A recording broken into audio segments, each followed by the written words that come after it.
Hey class, I hope this finds everybody well. I hope you've weathered the snow and the rain and who knows what's to come this week weather-wise, but we do know what's coming up for our class this week, and it is the Capstone Written Analysis and your Unit 1 exam, which is going to cover chapters 1 through 4. Now, both of these close Sunday night at 11:30, so you need to make sure that you allow yourself plenty of time for the exam. Don't start it at Sunday night at 11 o'clock because you might run out of time or you might feel rushed.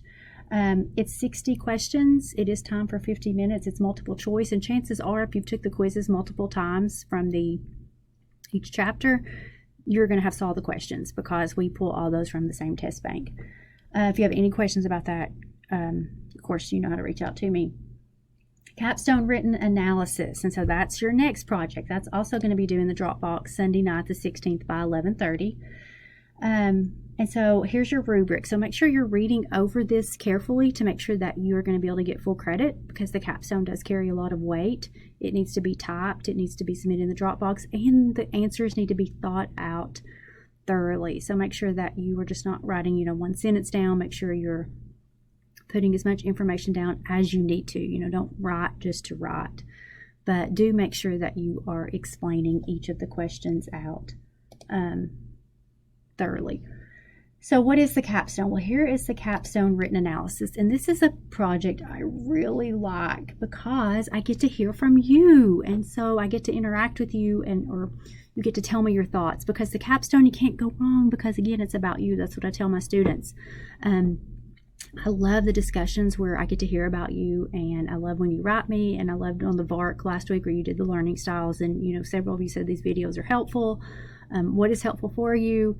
And so that's very good for me to read and get to know each of you a little bit better. We don't get to have the whole face-to-face experience, but things like this help me understand the makeup of the class. And so that's what I want to be here for, is to work with each of you individually and as a class. So for your capstone, you're going to answer questions about each chapter. You're going to revisit what each chapter was about, and then talk about why have you made those choices to use the SMART goals. What's one specific action you'll take based on your emotional resilience score? And it's not really your emotional resilience score, and I thought about changing the wording of this, but it's on page 39 of your book. Just make sure you take that little questionnaire.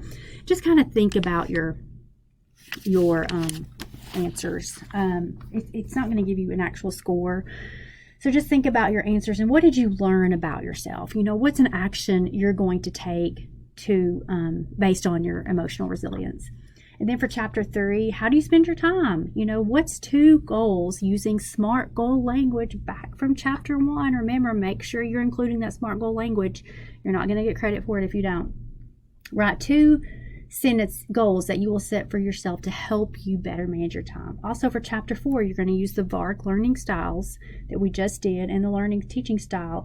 Describe how you can use this knowledge to help you better inform your class preparation and participation. Use your SMART goal language again. And remember, making sure that you're using the acronyms that SMART stands for. So then you've got one last one, the capstone. You're going to bring everything together. Describe the relationship as you see among these concepts as they affect your current college experience. So again, all this is about you. It's about everything we've learned. It might seem a little overwhelming at first, but don't let it be. If you need to take a day and write about chapter 1, come back to chapter 2, think about your answers, go back chapter 3. So take it kind of a day at a time if you need to, if writing overwhelms you. And that's kind of what I like to do when I have a big project, is to break it down and not say, okay, I've got to get this whole thing done right now. And you may have to do that because of time management, but figure out what works for you and your schedule.